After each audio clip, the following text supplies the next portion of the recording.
Hello everyone, Kent.Bressler here. I want to welcome you to Kent's Kidney Stories. During our time together over these podcasts, I'd like to discuss kidney disease. I'd like to tell you about my journey as a transplant patient, but also talk about dialysis, kidney donation, and just about anything else that might be of interest. Kent's Kidney Stories, a podcast endorsed and sponsored by kidneysolutions.org.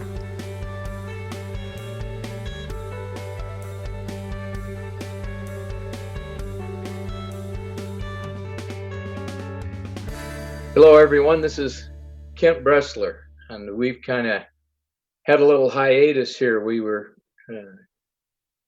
doing a little vacation, so you probably haven't seen heard any of the podcasts. We're going to get started again. We're going to be on a roll here for a good while, so keep tuning in. We're having a great time.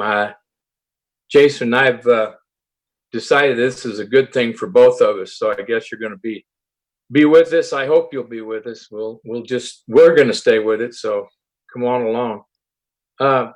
Let's start with prayer this morning. I feel like I really need this morning. Father God, you have given us the opportunity to serve and magnify your name.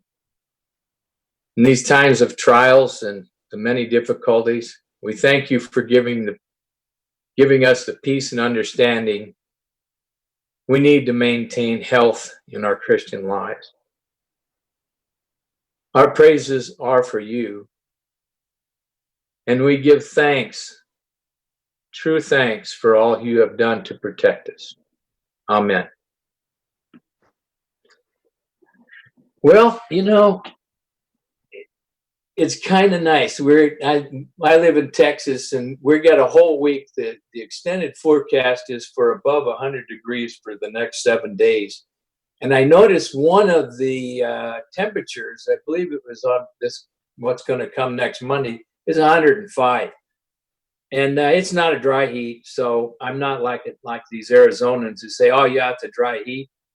It's miserable. I don't like it, and I got to tolerate it. It's like COVID. I don't like it, but I got to deal with it. And so pray for us. We need some rain, and if you're getting it, thank goodness. And if you're not, I'll pray for you. Sign up. I want to talk today. I want to talk a little bit about one of my journeys here since I've been transplanted. And I wanted to tell you, really, for me now, we're talking just for me, how hard it is to say no. Having reached retirement, I've found out, like so many of my other friends, that there's never enough time in the day to get done what you want to get done. I mean, it just goes on forever. The projects, the tasks, the honeydews, the commitments, and you just kind of grab for a time where you could just say, "Whoa, I want to stop.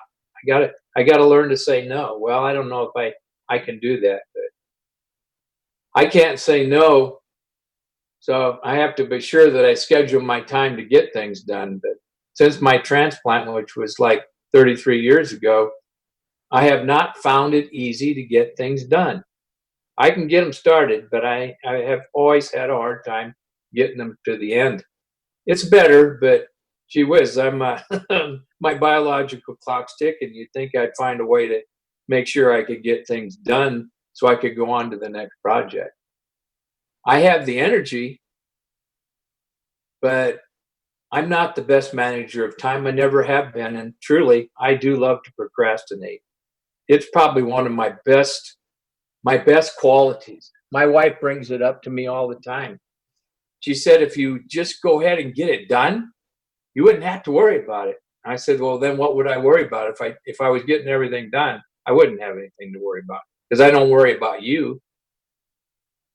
And sometimes she laughs, and sometimes she just shakes her head and walks away. So I figure as long as I get my rest and take my medications religiously, right, on time, don't miss any doses. If I eat right, and I say my prayers and I exercise. And if I'm in the scriptures and I exercise, then I'll at the end of the day, it'll have been a good day for me, and all the other stuff will fall into place where there's room. But those things are the most important things to a transplant patient, and the most important things to me. As you well know, I'm a co-founder of a 501c called Kidney Solutions. And I want to talk about what we're updating now and how we're recreating. We're not rebranding, so to speak, but we're recreating the environment in which we work, in which we work with kidney patients. So I did want to take some time to kind of go over that, and hopefully you'll pick up on this and maybe be able to come into our websites and onto our Facebook page and all those things and get to know us and maybe even help us. This kidney disease business is tough. Kidney disease itself is tough. So, you know, the nephrology community, they always talk about renal replacement therapy, or RRT. It's just a way, I guess, maybe for billing purposes, but for our case here, renal replacement therapy, if you hear that term, that is what you do when your kidneys fail. What can be offered to you when your kidneys fail? Renal replacement therapy. So preparing to take care of a person who has chronic kidney disease or has reached renal failure and stage renal disease, the nephrologist has then this renal replacement therapy. He has two options: transplant or dialysis. And we've discussed this before. There's actually three options.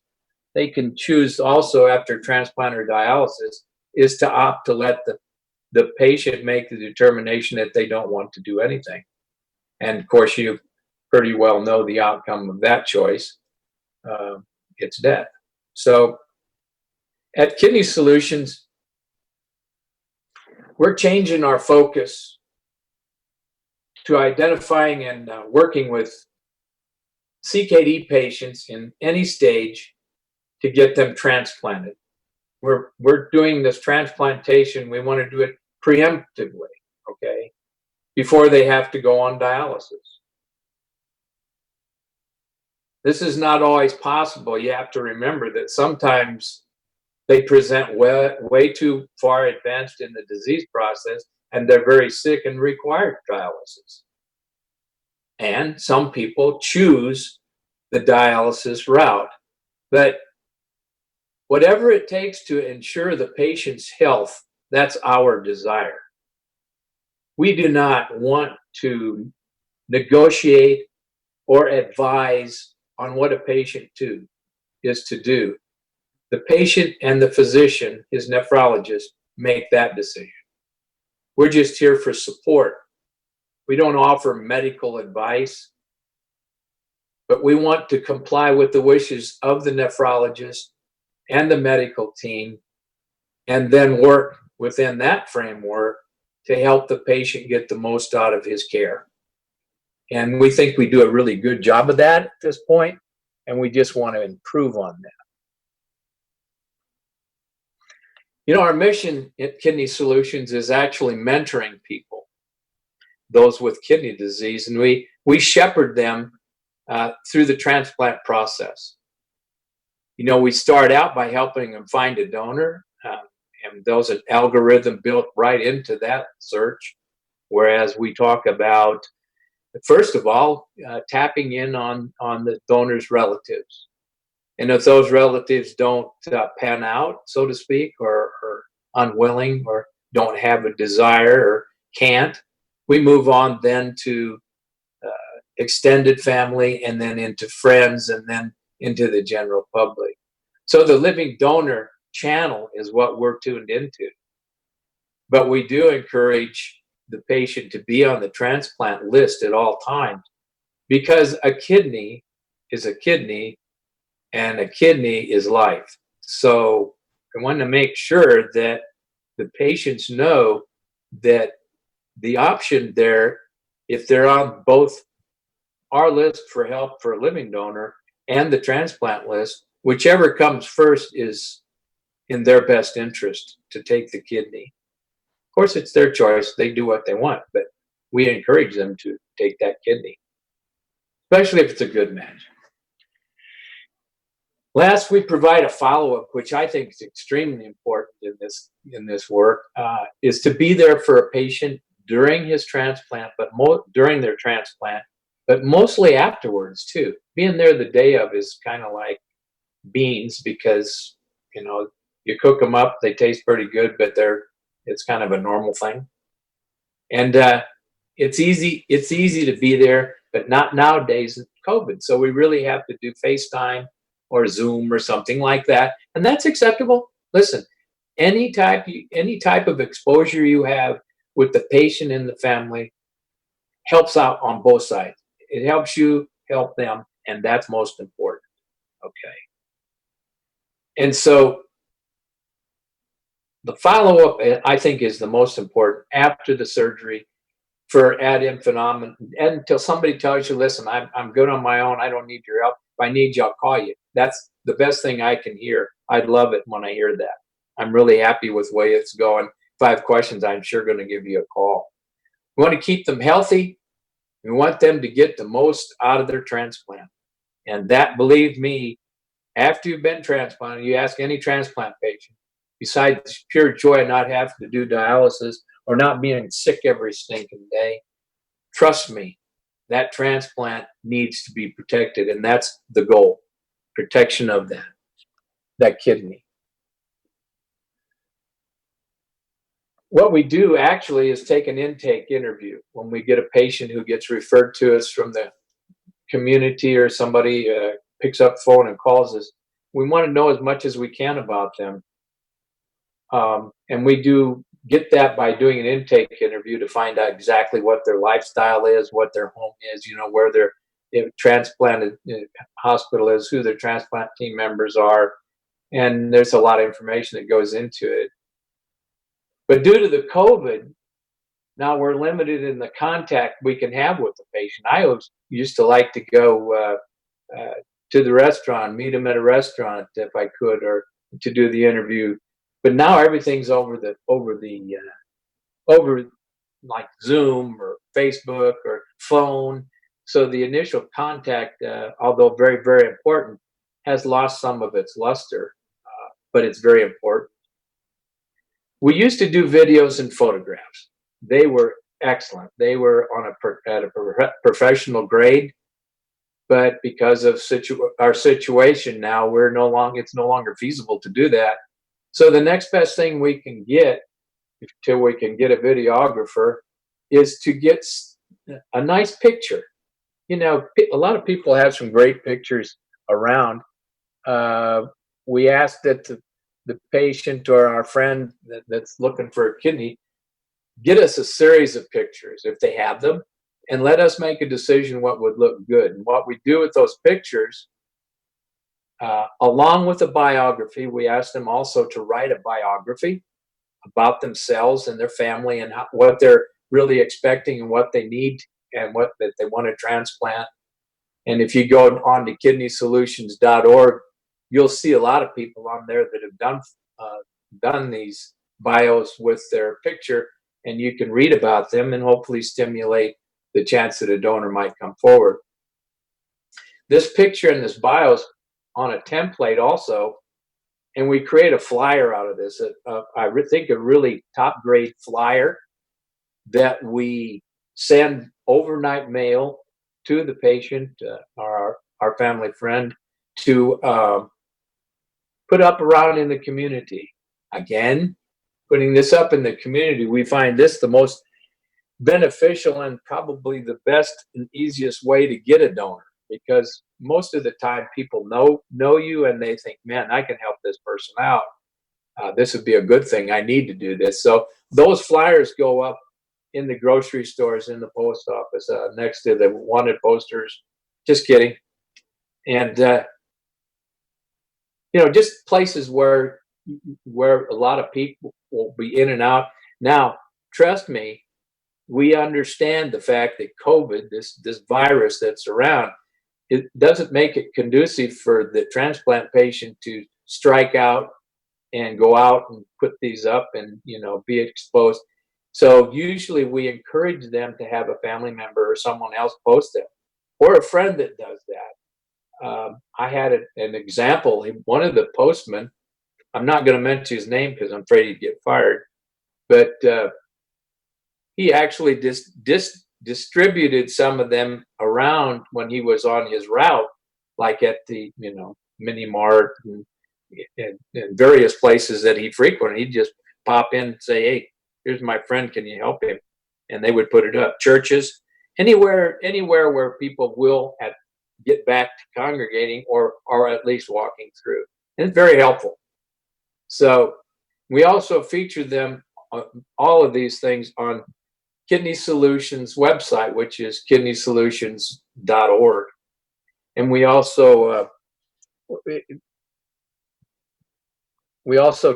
try to get them up not only on the website, but we post it on our Kidney Solution Facebook page also.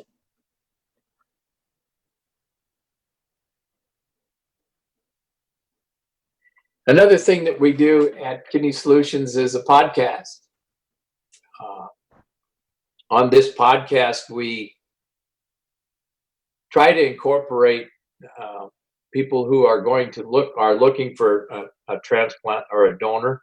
We try to put them on the podcast with Jason and I, the one you're listening to, Kent's Kidney Stories, and that way they have a better opportunity to get out into the community. I spend a lot of time in my community working with the hospital. They have ways of communicating the need for patients. Also looking for donors. I also use the newspaper. One of our newspapers here in town has been very very eager to help us by doing nice full-page articles about the patient's condition and what they would really like to have as a kidney transplant. So in general, that's what we're doing at Kidney Solutions. There's a lot more things that go on behind the scenes, but in general, this is a really good place to help find a donor.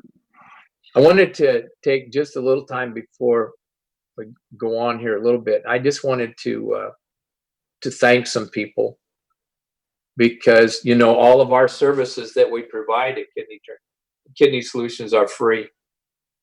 All the consultation, all the assistance, the donor searches, flyers going up on Facebook, what have you. Anything that's involved with that is free. And when you say free, there are no hidden costs to the patient or the family. Never going to get a bill. So I think that's important. That would help people look forward to working with. Marilyn Garcia is a very good friend of mine. She's been very active in the kidney community. She helps maintain our website at kidneysolutions.org. And I'm very grateful for that. Deb Palays is a new gal who's responsible for maintaining our Facebook page, which is Kidney Solutions, a network of transplant experience. You can go on there and look at that.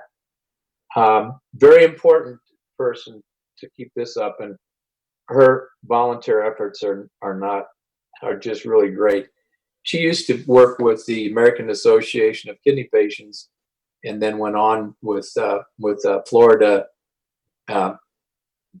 insurance company, and she's doing a really nice job for us, and I appreciate it. And then I have my pal Jason Nunez, who's our engineer and cat herder for the podcast. He really helps me out with Kent's Kidney Stories.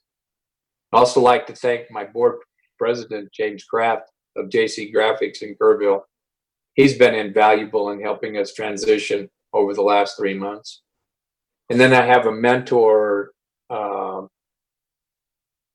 Risa Simon, who's an author of several how-to books on donors and transplants. She's become a very welcome friend and consultant to Kidney Solutions. And she's the CEO of Transplant First Academy. So at this point in time, I want to bring Jason in. Jason has been, like I said, very instrumental in these podcasts, but he's also been with Kidney Solutions for a long time. And I just want to bring him in and see what he might have to offer on this new Kidney Solutions endeavor. Hello, Kent. Yes, I'm here. Thanks. There you are. Yep. Thanks so much for including me in this episode here. It's always a pleasure just to sit in the background and kind of listen to you, whether it's interviewing someone or sharing, the knowledge you have about different topics there. So, in regards to Kidney Solutions, I'm actually very excited to see the direction that it's going in. I feel both blessed and humbled that you do include me in the list of folks there that you mentioned who are a part of this nonprofit organization here that does such important and good work. From what I can offer myself, it would just be an idea of the patient experience, because that's how I first came to know Kidney Solutions, came to know you, came to know Amanda back when she was a part of the group there. My experience as a patient is one where I had someone on my side help me understand what I didn't know, right? As a patient coming into the kidney community, and for me, myself, I know Kidney Solutions' goal is to try and find a donor. That way there's a preemptive transplant. My situation was a little different. By the time that I had come across Kidney Solutions, I was already on dialysis, right? So even though my situation was not a preemptive to dialysis, it was a preemptive to that third option that you alluded to earlier on, right? So Yeah. So for me, there's a lot to learn when you go down the road of dialysis. And with me and my wife and my family, essentially, thrust into this world of dialysis and, steps and precautions. And then, by the way, you're also trying to get a kidney transplant, which is a whole other world and a whole other list of terms and terminology that comes your way.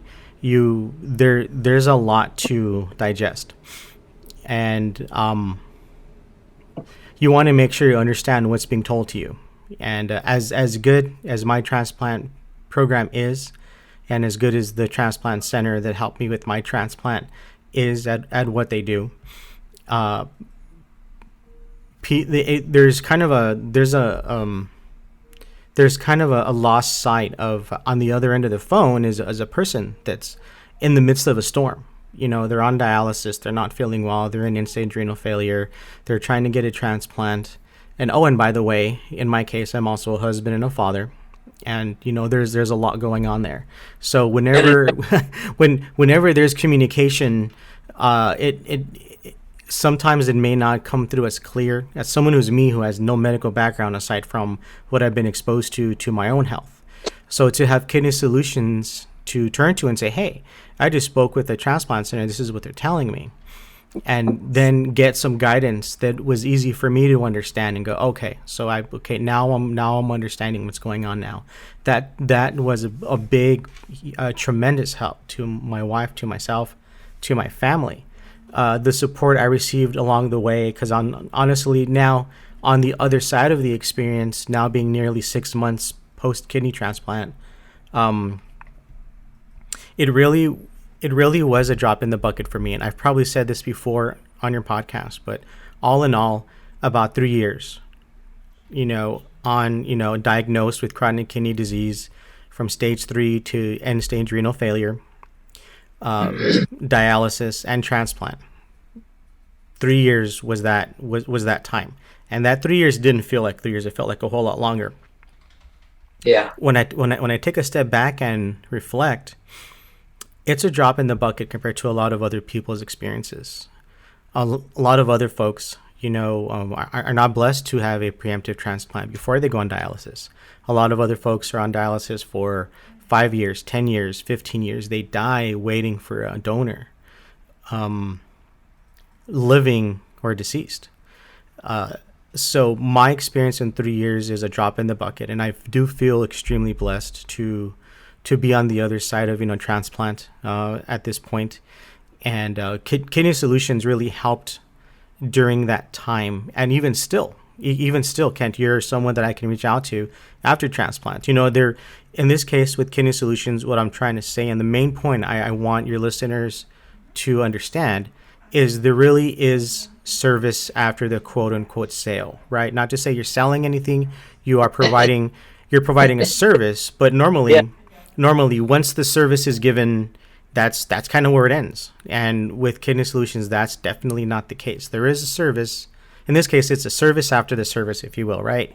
So Yeah. I'm nearly 6 month post transplant, and I know that I have a post transplant coordinator with my transplant program at the hospital that I can send an email to, that I can reach out to.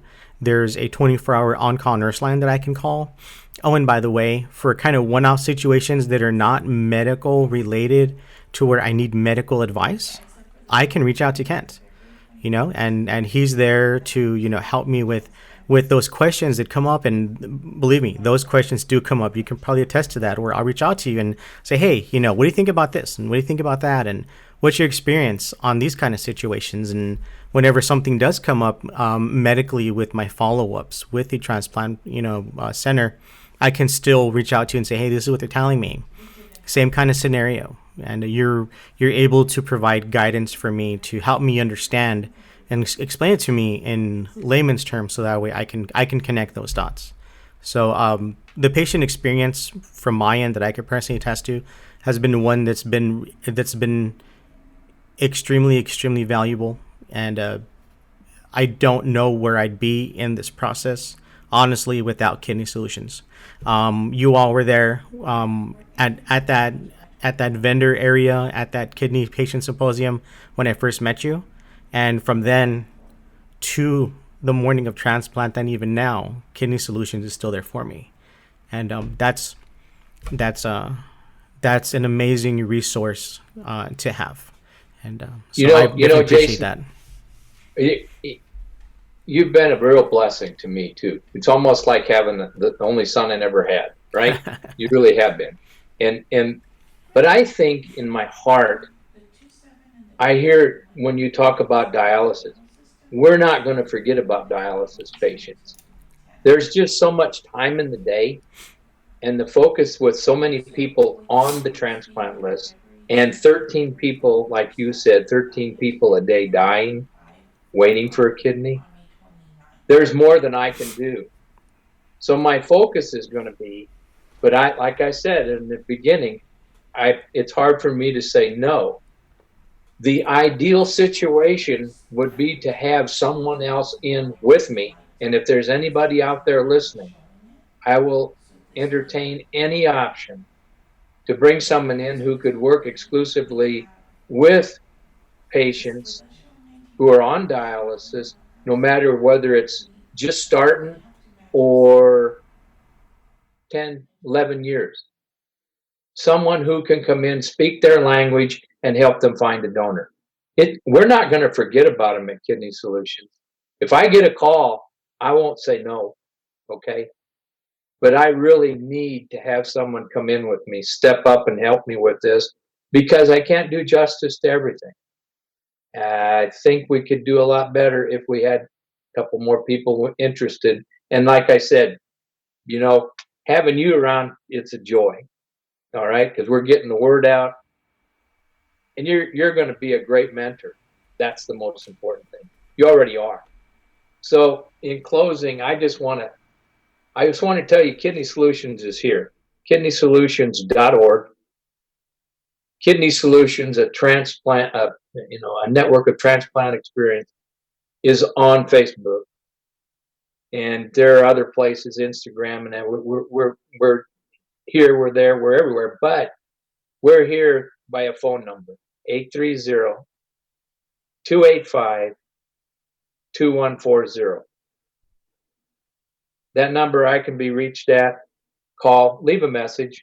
If I'm sleeping, you leave a message. If I'm doing one of those things that Kathy makes me do every day, like mow the yard, or those things that need to be done around the house, I'm sure going to do them. And I do want to also offer the idea that we have a support group setting. There is a support group, and for people in the San Antonio area, Corpus Christi, anywhere, actually anywhere, there's a support group on Monday nights at 6 o'clock. Every Monday night, we do it by Zoom. We used to have it in person. That's not going to happen. But we have a Zoom conference support group. All right. Every Monday night, 6 o'clock. If you want to be involved in that and you live in Nantucket, or you live up in New York City, or if you're in Baltimore, or send me your email address and I'll invite you. That's the easiest way that I can say. Now, if Monday's not your cup of tea, we have Thursday. We have a group on Thursday night also at 6 p.m. That's Central Time. Both of these are Central Time.